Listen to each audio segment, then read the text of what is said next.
Commander, something you need? How's the Normandy performing? Is she everything they said she'd be? She's the best ship in the fleet, if you've got a pilot who knows how to handle her. Balance isn't what you'd expect. Takes a while to get used to that oversized drive core we got stuffed in the back, and her power can sneak up on you if you're not careful. The Normandy's probably too much ship for your average Alliance pilot, Commander. Lucky for you, I'm anything but average. I like to know my crew. Mind if I ask you a few questions? I can see where this is going. You did a background check on me, didn't you? Well, I'll tell you the same thing I told the captain. You want me as your pilot. I'm not good. I'm not even great. I am the best damn helmsman in the Alliance fleet. Top of my class in flight school, I earned that. All those commendations in my file, I earned every single one. Those weren't given to me as charity for my disease. I'm sorry, Joker. I didn't even know you were sick. You mean you didn't know? Oh, crap. Okay, I've got Vrolik syndrome, brittle bone disease. The bones in my legs never develop properly. They're basically hollow, too much force and they'll shatter. Even with crutches and my leg braces, it's hard to get around. One wrong step and crack! It's very dramatic, but I've learned to manage my condition, Commander. Put the Normandy in my hands and I'll make her dance for you. Just don't ask me to get up and dance unless, you like the sound of snapping shin bones. Why does everyone call you Joker? It's a lot shorter than saying Alliance Flight Lieutenant Jeff Moreau. Plus, I love to make little children laugh. You're dodging the question. Look, I didn't pick the name. One of the instructors in flight school used to bug me about never smiling. She started calling me Joker, and it stuck. Why didn't you ever smile? Hey, I worked my ass off in flight school, Commander. The world's not gonna hand you anything if you go around grinning like an idiot. By the end of the year, I was the best pilot in the academy, even better than the instructors, and everybody knew it. They'd all got their asses kicked by the sickly kid with the creaky little legs. One guess who was smiling at graduation? I need to know more about this Vrolik syndrome if I'm putting my ship in your hands. Yeah, of course you do.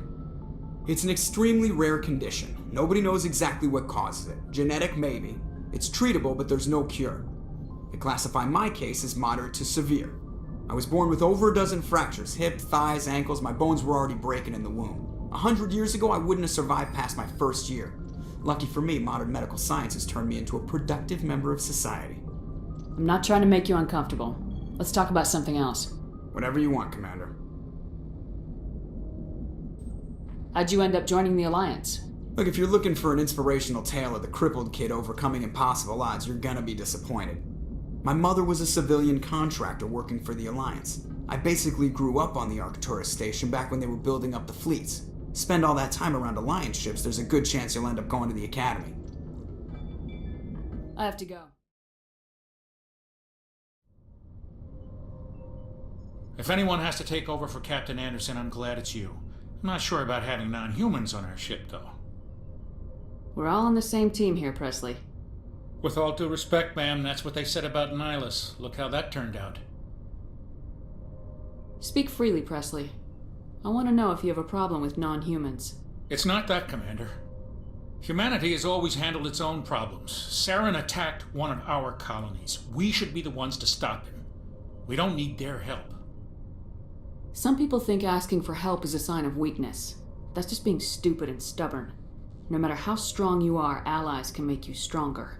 I guess so. Maybe I'm just stuck in the old ways of thinking. But don't worry, Commander. This won't be a problem. How did you end up assigned to the Normandy? I signed up with the Alliance as a navigator right out of school, following in my grandfather's footsteps, I guess. My first posting was on the Agincourt. We were at Elysium during the Skillian Blitz. A massive fleet of alien raiders hit the colony, trying to wipe it out. They had the numbers, but their ships were no match for an Alliance frigate. It was a slaughter. We couldn't even keep track of how many ships they lost. How'd you end up on the Normandy? I got my officer's commission after Elysium. Must have made an impression on the right people. Captain asked for me when he was picking his crew. Carry on, Presley.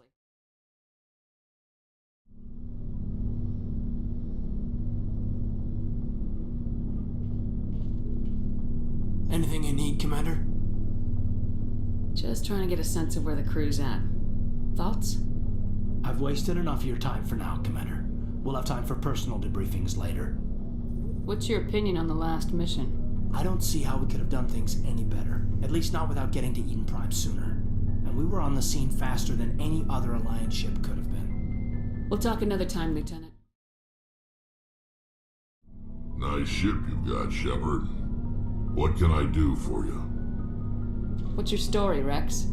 There's no story. Go ask the Quarian if you want stories. You Krogans live for centuries. Don't tell me you haven't had a few interesting adventures. Well, there was this one time the Turians almost wiped out our entire race. That was fun. I heard about that. You know, they almost did the same to us. It's not the same. It seems pretty much the same to me. So your people were infected with a genetic mutation? An infection that makes only a few in 1,000 children survive birth?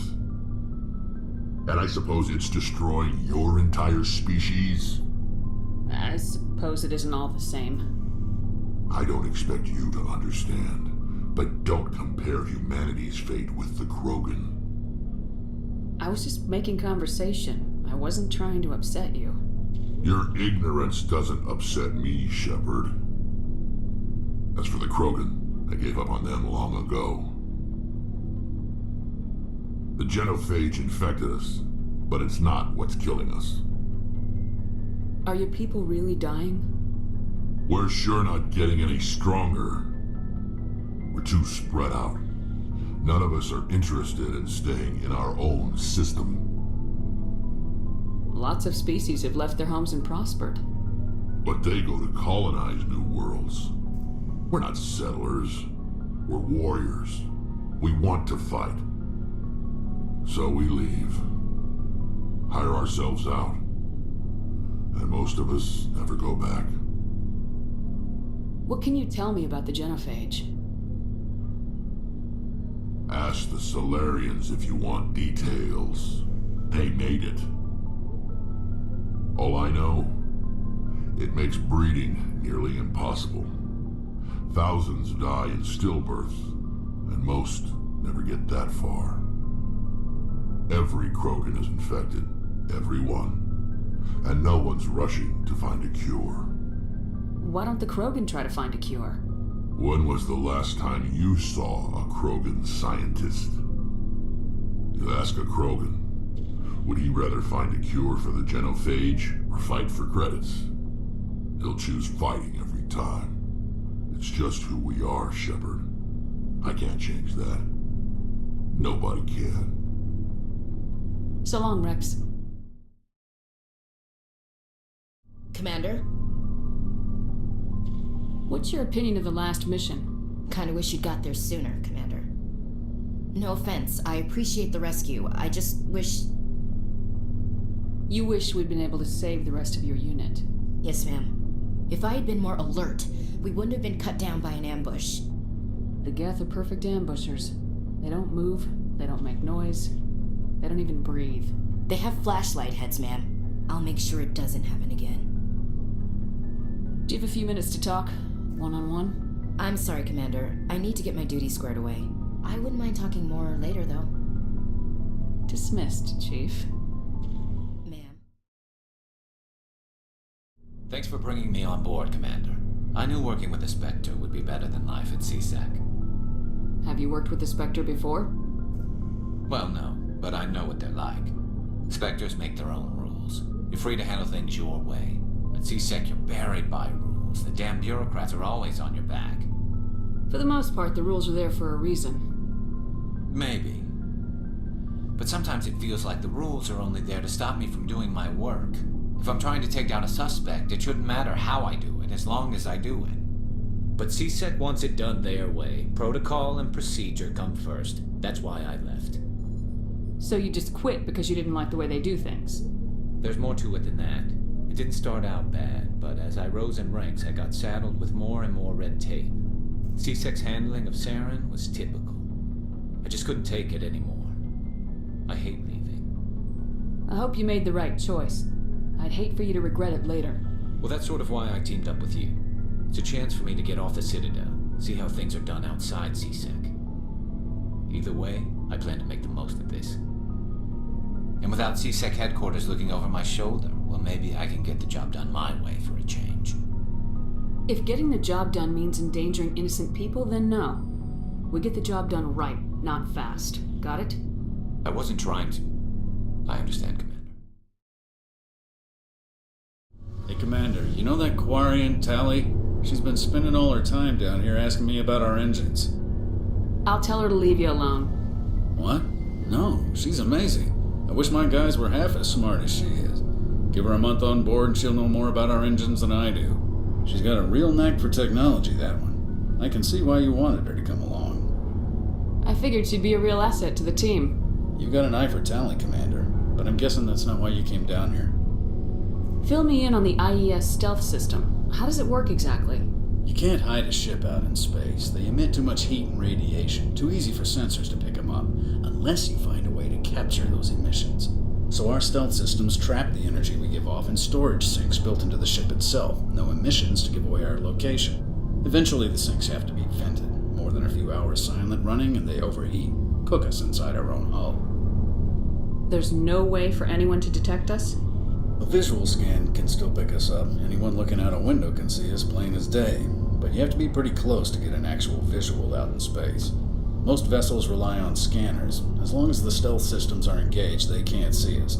Not unless we accelerate to FTL speeds. Why doesn't it work with faster-than-light travel? Cranking up the FTL blue shifts our emissions, pushes them into frequencies too high to capture in the sinks. As soon as we make the jump, it's like setting off a flare. Sensors can pick up our location whenever we enter or exit FTL flight, but for short-range missions, our stealth systems are amazing, and we've got the only one. I want to know more about the Normandy. She's the best ship I've ever served on, probably the fastest vessel ever designed, and she's the only one using the new Tantalus drive core.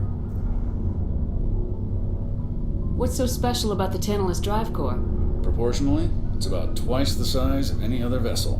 Not only are we faster, we can run at FTL speeds longer before we have to discharge the core. Where else have you served, Adams? If you name a class of Alliance ship, I've probably served on it. Everything from dreadnoughts and carriers right down to frigates like the Normandy. My last assignment was on the Tokyo, only a cruiser, but she was a good ship. Couldn't hold a candle to the Normandy, though. Carry on, Adams. Your ship's amazing, Shepard. I've never seen a drive core like this before. I can't believe you were able to fit it into a ship this small. I'm starting to understand why you humans have been so successful. I had no idea Alliance vessels were so advanced. The Normandy's a prototype, cutting-edge technology. A month ago, I was patching a makeshift fuel line into a converted tug ship in the flotilla. Now, I'm sitting on board one of the most advanced vessels in Citadel space. I have to thank you again for bringing me along. Traveling on a vessel like this is a dream come true for me. I had no idea you found ship technology so interesting. It comes with being a Quarian. The migrant fleet is the key to the survival of my people.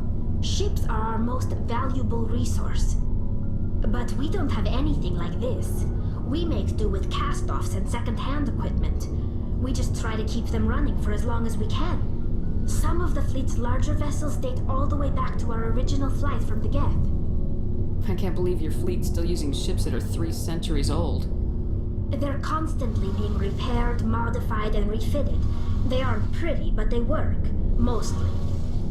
We've tried to make ourselves as independent as possible on the flotilla. Grow our own food, mine, and process our own fuel. But some things we just can't make on our own. A patch to maintain the hull integrity requires raw materials we just don't have. That's why our pilgrimages are so important. Tell me about your people. Our lives aren't easy. Resources are scarce, and we are constantly on the move. Everything we do must in some way contribute to the continuation of the migrant fleet. There are 17 million Quarians in the flotilla, and each of us relies on the others for survival. The bonds among my people are strong. Unfortunately, we have had to surrender many of the freedoms and civil liberties other species take for granted. What kind of freedoms? Well, it's illegal for parents to have more than one child. If our population grows too much, it would strain our resources to their breaking point. Of course, we also can't allow our numbers to become too few. If our population is in decline, the rule against single births is temporarily repealed. In extreme cases of population decline, incentives are even offered to encourage multiple births, though the Conclave hasn't had to take such measures in nearly a century. That's your government. The Conclave is our civilian branch of government. Each ship can elect a representative to serve on the Conclave and make decisions that affect the fleet as a whole. On matters that affect an individual ship, however, the captain has the final say. It's a tradition that dates back to the early days, when the fleet was governed by martial law. Fortunately, most captains nowadays are smart enough to have an elected council from their crew to give them advice and guidance. So the ultimate power rests with elected officials? In practice, the Conclave and the respective council for each ship tend to set the rules that govern our daily lives, but in theory we are still under military jurisdiction. The 5 top-ranking military officials in the fleet serve on the Admiralty Board. These 5 have the power to overrule any decision by the Conclave in case of emergency. To do so requires unanimous agreement among the Admiralty, and they can only do this once. After that, the entire board must resign their posts. It's a safeguard that served us well. In nearly 3 centuries, the Admiralty Board has only overruled the Conclave 4 times. I want to know more about the Geth. I doubt I can tell you anything you don't already know. It's been almost 3 centuries since they drove my people into exile. All I know is the story of their origins, what they were when we created them, and how they turned on us. Interesting. The Geth were originally created to serve as an automated manual labor force. Initially, their intelligence was as limited as any VI. Over time, we made small modifications to their programming to allow them to perform more varied and complex tasks, bringing them closer and closer to true AI status. How come the council didn't step in and stop you? This wasn't true AI research. We may have been skirting the bounds of the law, but we never did anything that was actually illegal. The changes were so insignificant, so gradual, that we were able to control them. Or so we thought. But one thing we underestimated was the power of the neural network. 1 million Geth thinking simultaneously created an inherently unstable matrix. So the Geth share brain power? Many of the Geth's logic systems were designed to work in concert with other nearby Geth. Basically, the more of them you have in the group, the smarter they are. So there's some sort of group consciousness? No, nothing like that. They cannot share sensory data or information. Their programming cannot handle that much simultaneous input. Each Geth maintains an individual awareness and identity. The neural network only operates on a process-based level. It's basically the synthetic equivalent of a subconscious. But when they're in close proximity, they can coordinate low-level functional processes, freeing up more capacity for original or independent thought. That doesn't make any sense. I'm probably oversimplifying. The Geth are incredibly advanced and complex creations. All you need to know is that they get smarter when they gather in large numbers. As we built more and more Geth, their effective intelligence became more sophisticated, more abstract. One day, a Geth began to ask its Quarian overseer questions about the nature of its existence. Am I alive? Why am I here? What is my purpose? As you can imagine, this caused a near panic among my people. I don't see what's so bad about those questions. The Geth were created to engage in mundane, repetitive, or dangerous manual labor. That's fine for machines, but it won't satisfy a sentient being for long. The Geth were showing signs of rudimentary self-awareness and independent thought. If the Geth were intelligent, then we were essentially using them as slaves. It was inevitable the newly sentient Geth would rebel against their situation. We knew they would rise up against us, so we acted first. A general order went out across all Quarian-controlled systems to permanently deactivate all Geth. The Geth responded to this order violently. Yeah, you can't blame them for fighting for their survival.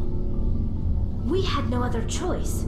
The Geth were already on the verge of revolution. By acting quickly, we had a chance to end the war before it began. The hope was that most of the Geth would still be little more than machines, incapable of organized resistance.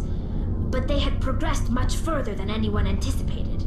The war was long and bloody. Millions upon millions of Quarians died at their hands. In the end, we were forced to flee our own homeworld. We feared the Geth would pursue us, but they never came beyond the Veil. Now we drift through space, exile searching for a way to reclaim what was once ours. It's hard to feel sorry for you. Your ancestors tried to wipe out another species. We made a mistake when we created the Geth in the first place, but we did not make a mistake when we went to war against them. If we had not acted, they would have wiped us out. They're a synthetic life form. They have no use for organics. None. Why do you think they cut themselves off from the rest of the galaxy?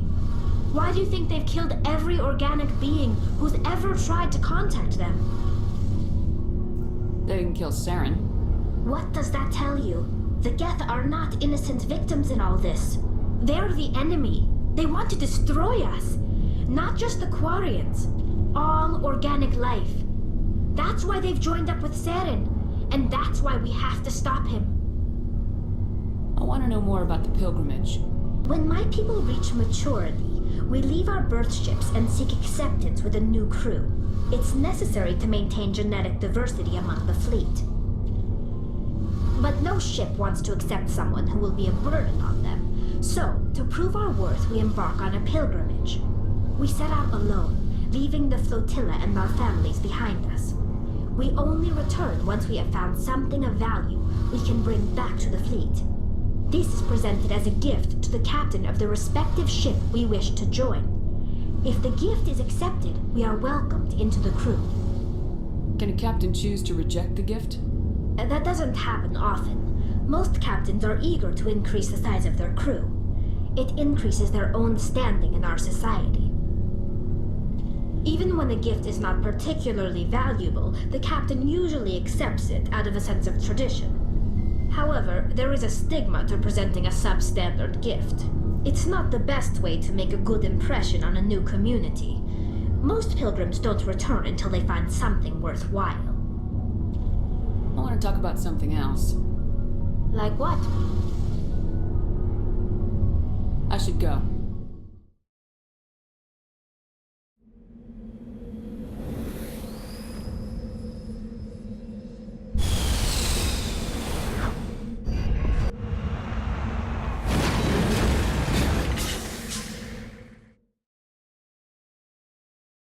That machine's keeping him alive.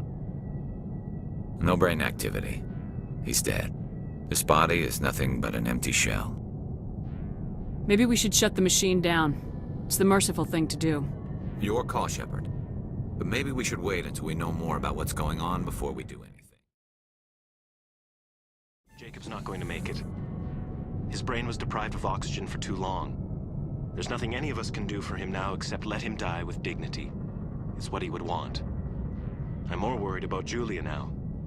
She's showing signs of severe depression. I gave her some meds that should help, but I better warn the captain. Jacob is showing no signs of brain activity. There's nothing more we can do for him. He wouldn't want to be kept alive by machines, so we're going to disconnect the life support. Dr. Smith is worried about Julia's reaction, though. She can't seem to let Jacob go. The stress is making her implants flare up, causing intense migraines. It'll probably be easier for everyone if we don't tell her until after we shut the life support down. Give her a chance to... Julia, what are you doing here? Why are you...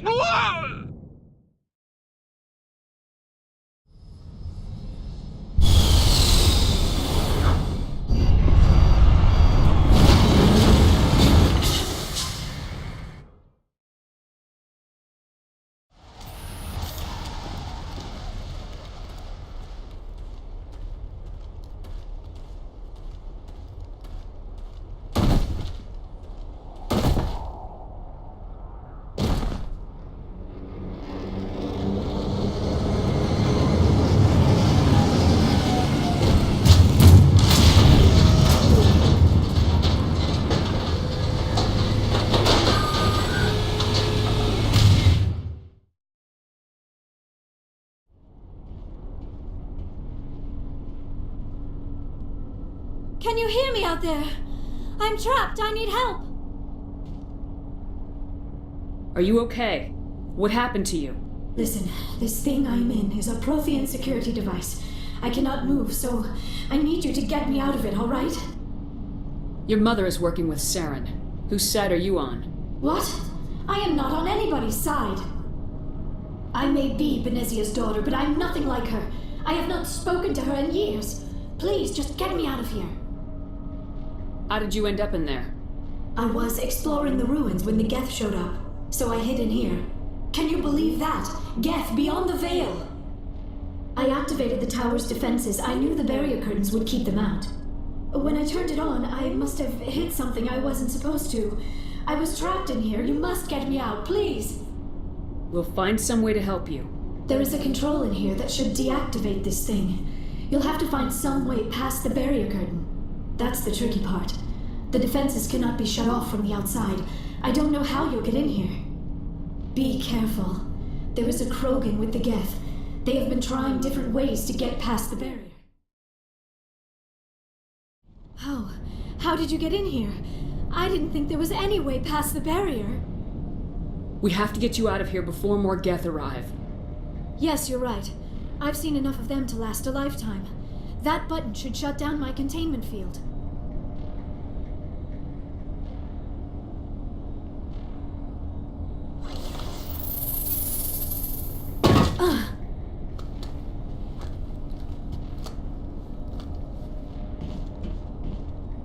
Any idea how we get out of this place? There is an elevator back in the center of the tower. At least I think it's an elevator. It should take us out of here. Come on! I still cannot believe all this. Why would the Geth come after me? Do you think Benezia's involved? Saren's looking for the conduit. You're a Prothean expert. Obviously he wants you to help him find it. The conduit? But I don't know. What the hell was that? These ruins are not stable. That mining laser must have triggered a seismic event. We have to hurry. The whole place is caving in. Joker, get the Normandy airborne and lock in on my signal. On the double, mister! Aye, aye, Commander. Secure and away. ETA 8 minutes. If I die in here, I'll kill him.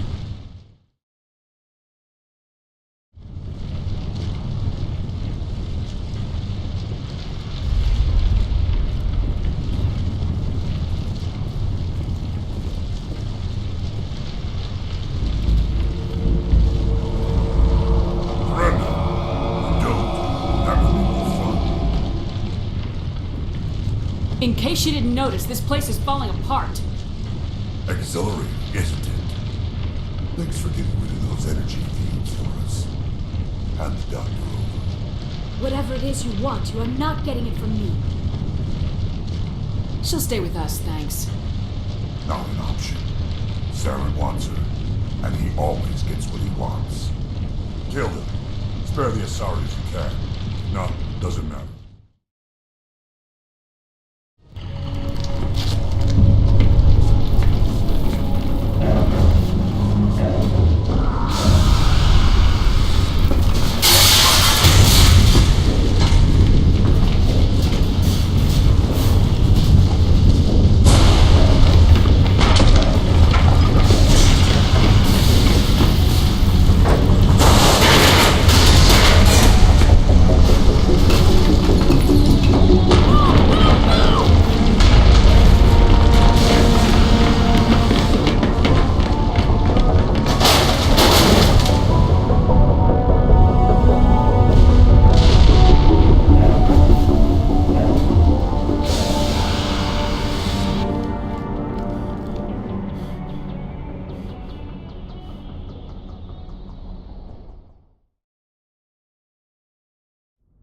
Too close, Commander. 10 more seconds we would have been swimming in molten sulfur. The Normandy isn't equipped to land in exploding volcanoes. They tend to fry our sensors and melt our hull.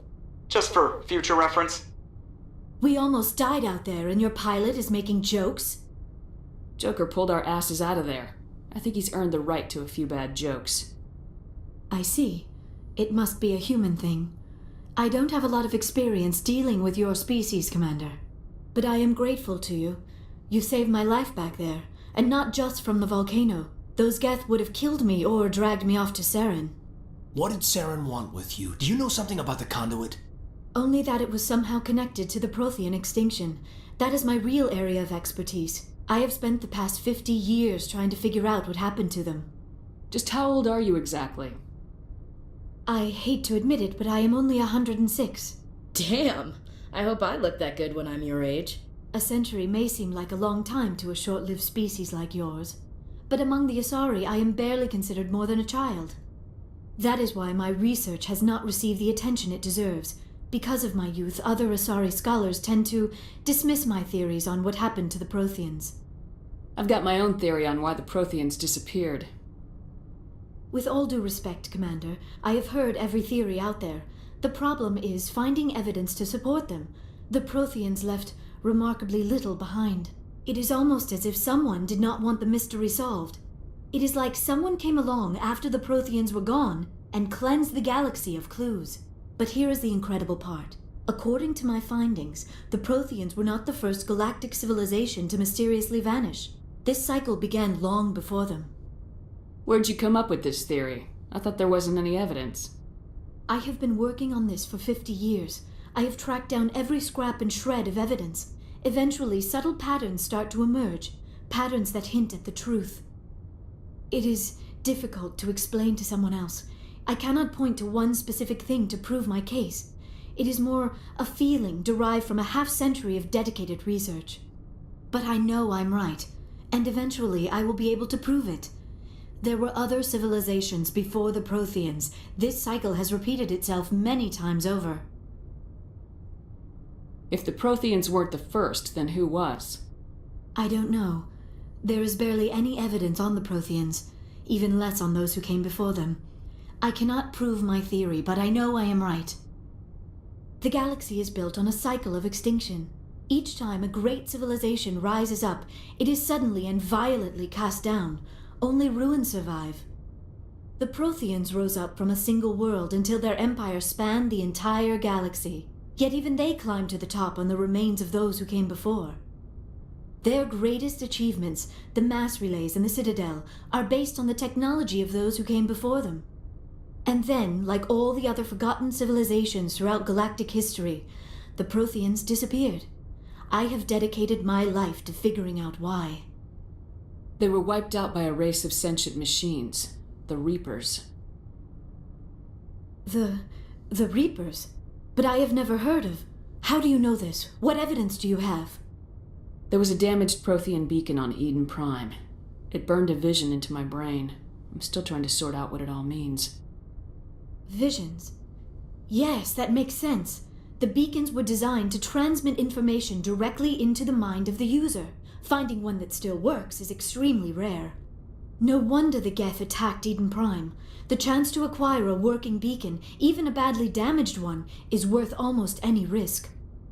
But the beacons were only programmed to interact with Prothean physiology. Whatever information you received would have been confused, unclear. I am amazed you were able to make sense of it at all. A lesser mind would have been utterly destroyed by the process. You must be remarkably strong-willed, Commander. This isn't helping us find Saren, or the conduit. Of course, you're right. I am sorry, my scientific curiosity got the better of me.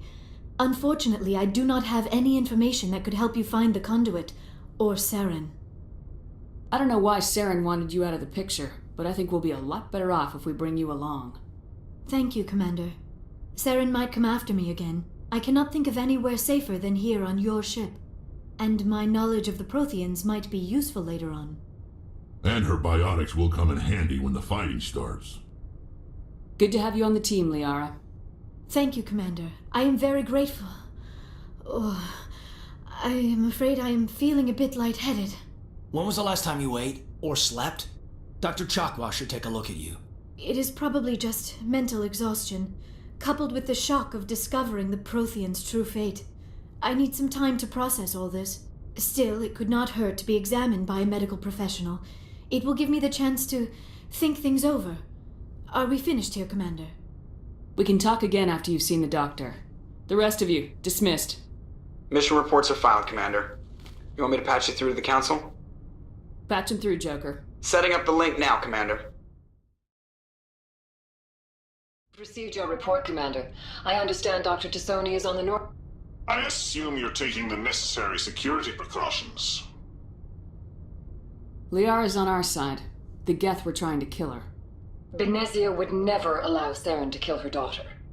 Maybe she doesn't know. Or maybe we don't know her. We never expected she could become a traitor. At least the mission was a success. Apart from the utter destruction of a major Prothean ruin. Was that really necessary, Shepard? The Geth were crawling all over those ruins. We were lucky to make it out alive. Of course, Commander. The mission must always take priority. Good luck, Commander. Remember, we are all counting on you. I prefer gold to silver, you know, for my medal. I figured you'd recommend me for one since I, pulled your boots out of the fire. If we present you with a medal, you'll end up sitting on stage listening to politicians make speeches for a couple of hours. That's a good point. They'd probably make me shave, too. I spent the last 7 weeks working on this baby. No medal's worth that. So, Commander, why don't you tell me why you're really here?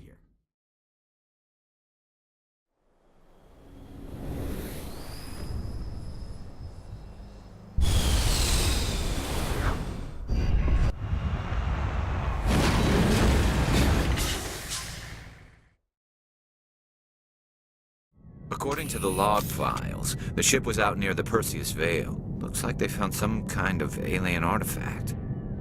They brought it on board, and then... This doesn't make any sense. They plotted a course straight into the Perseus Veil, like they wanted the Geth to find them. That artifact must have done something to them. Why else would someone fly into Geth space? The entries don't make a lot of sense after that. It's like the captain's mind was falling apart. Doesn't say anything about how the ship got back into human territory. The Geth turned them into husks and left the ship where someone would find it, trying to show us what happens to organics dumb enough to enter the Veil.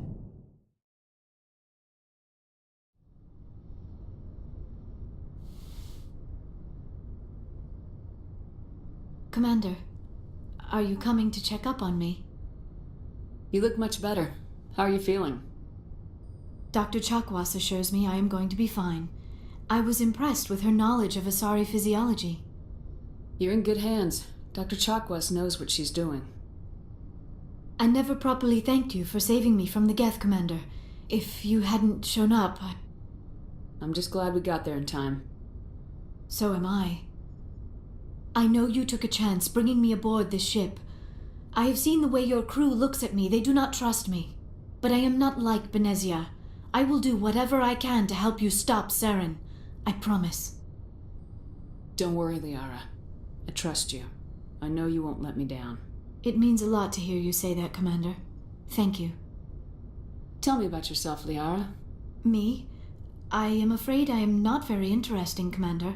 I spend most of my time on remote digs, unearthing mundane items buried in long-forgotten Prothean ruins. Sounds dangerous. And lonely. Sometimes I would run afoul of indigenous life forms or stumble across a small band of mercenaries or privateers, but I was always careful. Until the Geth followed me to Artemis Tau. I never found myself in any situation my biotics could not handle. As for the solitude, well, that is one aspect that most appealed to me. Sometimes I just need to get away from other people. You don't like other people? I suppose it comes from being a matriarch's daughter. People expected me to follow in Benezia's footsteps. They wanted me to become a leader of our people. Matriarchs guide their followers into the future. They seek the truth of what is yet to come. Maybe that's why I became so interested in the secrets of the past. It sounds so foolish when I say it out loud. It sounds like I became an archaeologist simply to spite Benezia. All children rebel against their parents. It's a natural part of growing up. Aha, you share the wisdom of the matriarch, Shepard. That is exactly what Benezia said when I told her of my decision. But there was more to it than that. I felt drawn to the past. The Protheans were these wondrous, mysterious figures. I wanted to know everything about them. That is why I find you so fascinating. You were marked by the beacon on Eden Prime. You were touched by working Prothean technology. I'm not some artifact you can take back to your lab, Doctor. I am sorry, Commander. I did not mean it like that. I am used to dealing with computers and data disks. I am not very good with people. I let my professional curiosity get the better of me. Please forgive me. Let us talk about something else. I'd like to know more about the Asari. We were the first species to discover the Citadel. We were instrumental in forming the Council, and we always strive to be the voice of peaceful cooperation in galactic disputes. My people believe we are all part of a single galactic community. Each species contributes something to the greater whole. Although we seek to understand other species, it seems few of them seek to understand us. The galaxy is filled with rumors and misinformation about my people. Like what? Most of the inaccuracies are centered around our mating rituals. My species is monogendered. Male and female have no real meaning for us. We still require a partner to reproduce. This second parent, however, may be of any species and any gender. I don't understand. Your species can mate with anyone? Mating is not quite the proper term, not as you understand it. Physical contact may or may not be involved, but it is not an essential element of the union. The true connection is mental. Our physiology allows us to meld with other beings. We can touch the very depths of their minds. We explore the genetic memory of their species. We share the most basic elements of their individual and racial identities. We then pass these traits on to our daughters. It is how we learn to grow as a species and how we develop a greater understanding of other races. What happens to your partner after the union? Every relationship is different. Some unions are a single encounter with both parents parting ways afterwards. Others can be more long-term. Sometimes an Asari and her partner will stay together for many decades. You Asari live for 1,000 years. What happens when your partner dies? Few sapient species live as long as my kind. We have learned to take a philosophical approach to our unions. We do not focus on the inevitable loss of our partners. Instead, we enjoy the time we spend with them. And even after they're gone, a part of them lives on in us. The union is a connection that transcends both time and space. Do you know who Matriarch Benezia chose as her partner? She rarely spoke of her partner. Though I know my father, if you want to use that term, was another Asari. Benezia never told you her partner's name? Union with our own kind is no longer common, not for the purposes of reproduction. Most Asari believe it weakens our species. Asari daughters inherit racial traits from the father species. If both parents are Asari, then nothing has been gained, or so conventional wisdom would hold. I am what is sometimes called a pureblood, though no Asari would ever be cruel enough to say the word to my face. It is a great insult among my people. It is possible Benezia's partner was embarrassed by their union. She may have been too ashamed to publicly acknowledge me as her offspring. Maybe she wanted to meet you but couldn't. Something could have happened to her. Maybe she passed away. You might be right. I hope you are. But I have no way to know for sure. Benezia never spoke of her partner. Whatever happened, it caused her too much pain to dwell on it. She raised me by herself, though that is not uncommon. Many Asari raise their children alone, particularly if the father species is short-lived. Often the partner will pass on long before the child reaches maturity. Do you know why Benezia joined up with Saren? I don't understand it. She was always outspoken about the need for the Asari to become more involved in shaping galactic events. Maybe she thought allying herself with Saren would somehow be for the greater good in the long run. At least I hope so. This hurts you, doesn't it? None of this makes any sense to me. I have not spoken to Benezia in many years, but I know her, and this was not like her. Something changed. I should go.